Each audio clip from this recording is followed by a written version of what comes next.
अस्सलाम वालेकुम स्टूडेंट जी, welcome back. तो स्टार्ट करते हैं जी। सबसे पहले जैसा कि आपने अगर प्रीवियस वीडियो नहीं देखी तो काइंडली जाके आप उस वीडियो को ज़रूर वॉच करें। क्वेश्चन नंबर 1 जो है ना, इसके बेसिक कॉन्सेप्ट्स मैंने आपको बताए हैं। तो जैसा कि आपको पहले भी बताया कि एक्सरसाइज 5.4 जो है ना, उसके अंदर क्वेश्चन थोड़े से मुश्किल हैं लेकिन बहुत आसान है अगर आपके पास कैलकुलेटर है। तो अगर आपके पास कैलकुलेटर है तो 2 मिनट के अंदर जो है ना, आप क्वेश्चंस को ना सॉल्व कर सकते हो। सबसे पहले क्वेश्चन को सॉल्व करने से पहले ना आपको कोफिशिएंट्स का पता होना चाहिए। कोफिशिएंट किसे कहते हैं? ये एक्स है, ये भी एक्स है, ये भी एक्स है और ये कांस्टेंट है। ये वेरिएबल है एक्स की पावर 3, कोफिशिएंट कहते हैं। इसके पीछे क्या लिखा हुआ है? एक्स की पावर 3 के पीछे अगर आप देखें तो यहाँ कुछ भी नहीं लिखा, 1 लिखा हुआ है। तो एक्स की पावर 3 का कोफिशिएंट 1 है। अब ये दूसरे वेरिएबल पे आ जाए। इस वेरिएबल का नाम है एक्स की पावर 2। तो इसके पीछे अगर आप देखें तो इसका कोफिशिएंट 6 है और साथ में माइनस भी लिखा हुआ है, -6। यानी एक्स की पावर 2 का कोफिशिएंट है -6। अब आ जाए इस एक्स पे। तो इस एक्स के पीछे लिखा हुआ है 3, प्लस का लिखा हुआ है। ठीक है, तो प्लस आप चाहे, अब प्लस तो होता ही है। तो खाली एक्स का जो कोफिशिएंट है वो 3 है और ये खुद एक कांस्टेंट है। तो ये चार चीज़ें आपने अपने माइंड में रखनी है। अब आप करना क्या होता है एक्चुअली, यहाँ पे हम लोगों ने कुछ ऐसे लफ्ज़ ढूंढने होते हैं कि जिनको क्वेश्चन के अंदर यानी इसी में पुट करें तो हमारा आंसर ज़ीरो आ जाए। तो नॉर्मली टीचर्स या फिर स्टूडेंट्स ये होते हैं, काफ़ी परेशान होते हैं, डिफरेंट रकमों को पुट करते रहते हैं और देखते रहते हैं ज़ीरो आया नहीं आया, तो टाइम बड़ा वेस्ट हो जाता है। लेकिन अगर आपके पास कैलकुलेटर है तो फिर 2 मिनट के अंदर जो है ना आपका क्वेश्चन सॉल्व हो जाएगा। करने का तरीका ये है कि ये मोड का बटन आपने इसको दबाना है। आपने दबा लिया, उसके बाद फिर ये इक्वेशन जो है यानी 5 का बटन उसके बाद आपने दबाना है, इक्वेशन। ये देखें ये 5 का बटन मैंने दबा दिया। जब मैंने 5 का बटन दबाया दोबारा फिर 4 ऑप्शन आ गए। आपने ये 4 वाले पे क्लिक करना है। उसने कहा 4 का बटन दबाएं। ठीक है, ये देखिए ये मैंने 4। तो कुछ इस तरह की स्क्रीन आपके पास ओपन हो जाएगी। अब आपने 1 बाय 1 क्या करना है, कोफिशिएंट्स को पुट कर देना है इसमें। ये एक्स की पावर 3 थी, इसका कोफिशिएंट था 1। तो ये देखें मैंने ये 1 का बटन दबाया और उसके बाद ये इक्वल दबा देना है। ये ले जी। अब उसने कहा बी की रकम यानी दूसरी रकम, दूसरा कोफिशिएंट लिखें। तो दूसरा कोफिशिएंट ये एक्स की पावर 2 के पीछे लिखा हुआ था -6। ये देखें माइनस लिखा और साथ में 6 लिख लिया और इक्वल का बटन दबा दें। ये मैंने दबा दिया इक्वल का बटन। अब उसने कहा तीसरा कोफिशिएंट, तो एक्स की पीछे यहाँ पे अब ये तो ख़त्म हो गया, अब इधर आ जाए। एक्स के पीछे वाला कोफिशिएंट क्या था, 3। तो यहाँ पे अगर आप देखें तो ये 3 आ गया। 3 पुट करके ये इक्वल का बटन दबा दें। ये ले जी, दबा दिया। अब उसके बाद डी वाली रकम, आखिरी रकम जो है ये। अब डी वाली रकम 10 नहीं है तो हम लोग सिंपल यहाँ पर लिख देंगे 10 लिख देंगे। ये देखें 1 और साथ में 0, 10 लिख के और इक्वल का बटन दबा देना है और फिर इक्वल का बटन दबाना है 2 बार। थोड़ा सा वो वेट का टाइम लेगा।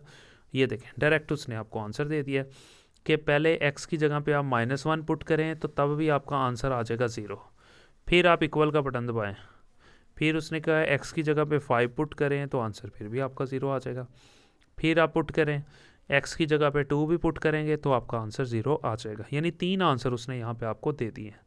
तो हम तीनों जो है ना यहाँ 1 बाय 1 जो है ना पुट कर देंगे। ये आप देख सकते हैं। सबसे पहले आप लोगों ने करना क्या है कि ये जो रकम है ना, इसको आपने एक पोलिनोमियल का नाम दे देना, पी एक्स का नाम दे देना है। ये पूरी रकम किसके बराबर थी जी, पी एक्स की। ओके, ये मैंने रख लिया। अब पहली चीज़ उसने क्या कहा था कि एक्स की जगह पे क्या पुट करना है, -1। मैंने एक्स की जगह -1 लिखा और इसको कहाँ पुट कर देना है, इक्वेशन 1 में या पोलिनोमियल में। ये इक्वेशन नंबर 1 है। ठीक है जी, ये ले जी, ये मैंने वो पोलिनोमियल लिख लिया।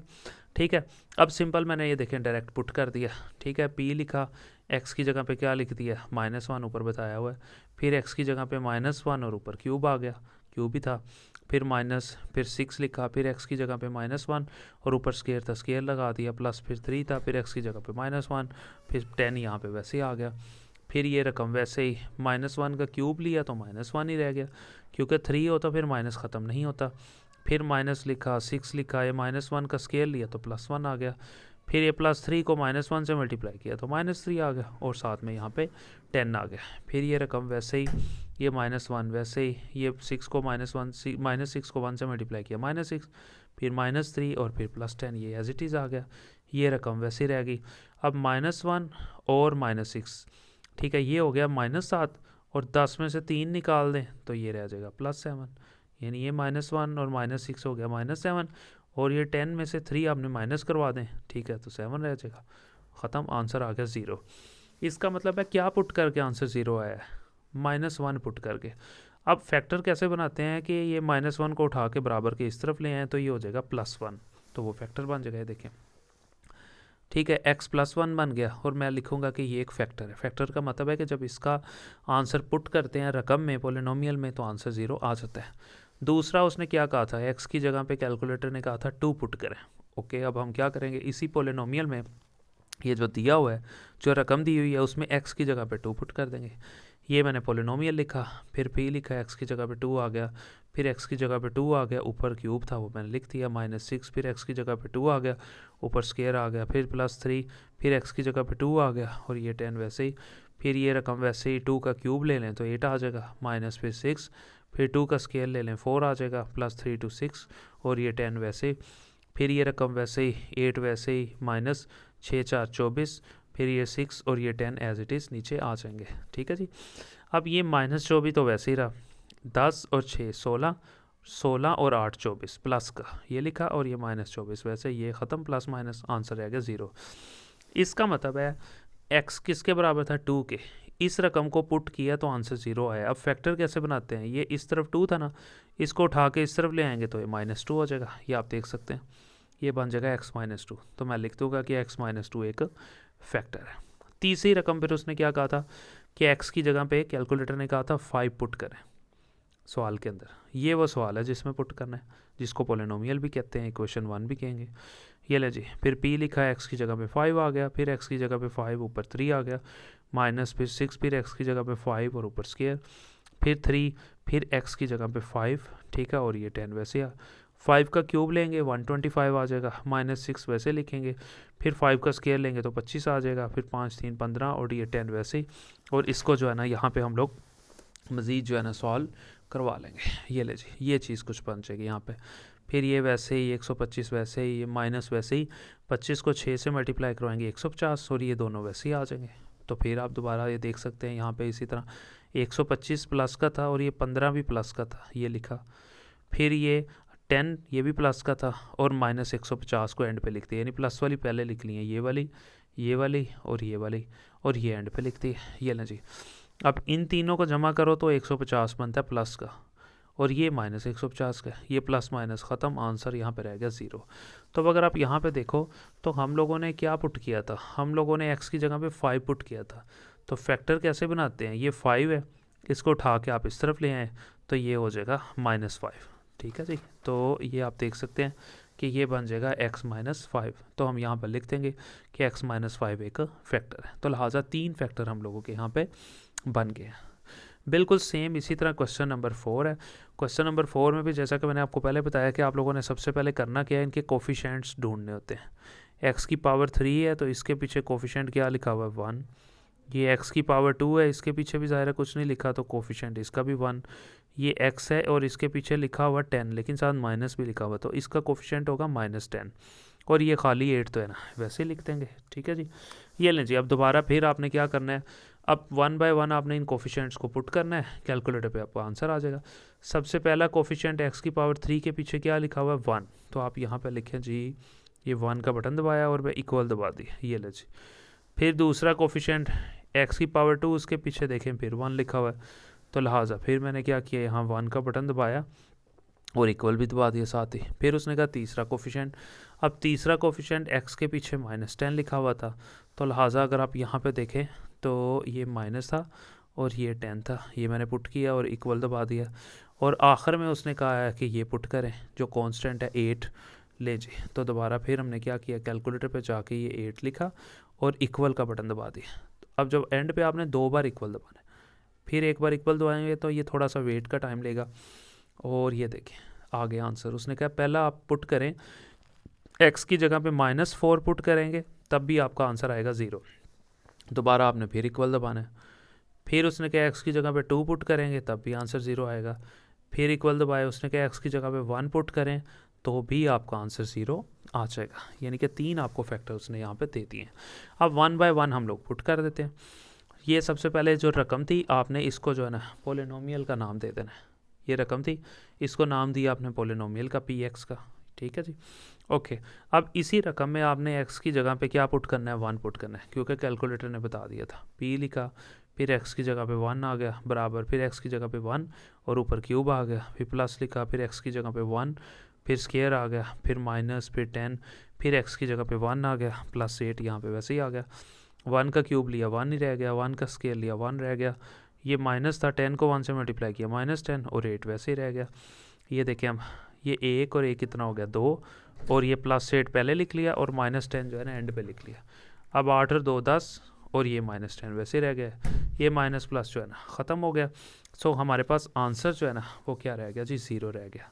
तो अब देखें यहाँ पे हम लोगों ने क्या पुट किया था, x बराबर 1 पुट किया था। तो फैक्टर कैसे बनाएंगे, ये 1 इधर प्लस का था बराबर के इस तरफ आके -1 हो जाएगा, ये देखें ये बन जाएगी रकम। तो हम क्या लिखेंगे कि x -1 क्या है, एक फैक्टर है। इसका मतलब है कि इसकी वजह से हम लोगों का आंसर 0 आया, तो लिहाजा ये एक फैक्टर है। अब दूसरी चीज़ कैलकुलेटर ने कही थी कि x की जगह पे 2 पुट करें आप रकम में, तो आंसर आपका तब भी 0 आ जाएगा। लिहाजा ये देखें जी, अब x की जगह पे 2 पुट करेंगे, रकम लिखी, पुट कहाँ करना होता है, पोलिनोमियल में, या इक्वेशन 1 भी इसको कह सकते हैं, कुछ भी कह लें। इसमें x की जगह पे इस बार 2 पुट करेंगे, p लिखा x की जगह पे 2, फिर x की जगह पे 2 लिखा, ऊपर 3 आ गया, प्लस फिर x की जगह पे 2 लिखा, ऊपर स्केयर आ गया, माइनस फिर 10, फिर x की जगह पे 2, ये 8 वैसे रह गया। इसे आप सिंप्लीफाई कर लें, ये रकम वैसे ही 2 का क्यूब ले लिया 8 आ गया, प्लस 2 का स्केयर लिया 4, -10 to 20 और ये 8 वैसे रह गया, फिर 8 और 4 12 हो गया, ये रकम वैसे ही, ये रकम वैसे ही। अब ये 12 प्लस का है और 8 भी प्लस का है, ये हो गया 20 और ये -20 वैसे ही रह गया, ये माइनस प्लस ख़त्म और आंसर रह गया 0। इसका मतलब है कि x की जगह पे 2 पुट किया तो आंसर 0 आ गया। अब फैक्टर कैसे बनाएंगे, ये इस तरफ प्लस का 2 था बराबर के इस तरफ ले आएंगे तो माइनस का हो जाएगा, ये देखें जी x -2, तो ये एक रकम बन गई है, ये एक फैक्टर है। तो आप लिख देंगे कि x -2 इज़ अ फैक्टर। और तीसरी चीज़ जो है हम लोगों को कैलकुलेटर ने जो कि पहले ही बता दी है कि तीसरी जो रकम आपने पुट करनी है x की जगह पे वो होगी -4। तो बस अब आप इसको पुट कर दें x की जगह पे।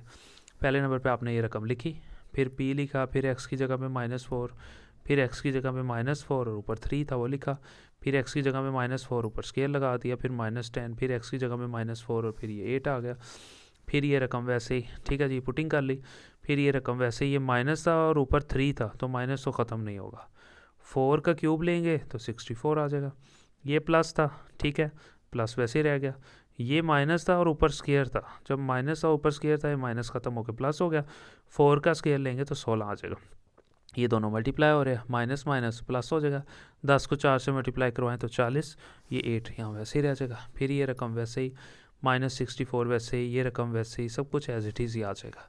उसके बाद ये -64 तो वैसे ही नीचे आ गया, इन तीनों को जमा करेंगे तो प्लस का 64 आ जाएगा, ये और ये ख़त्म, आंसर हमारा रह जाएगा 0।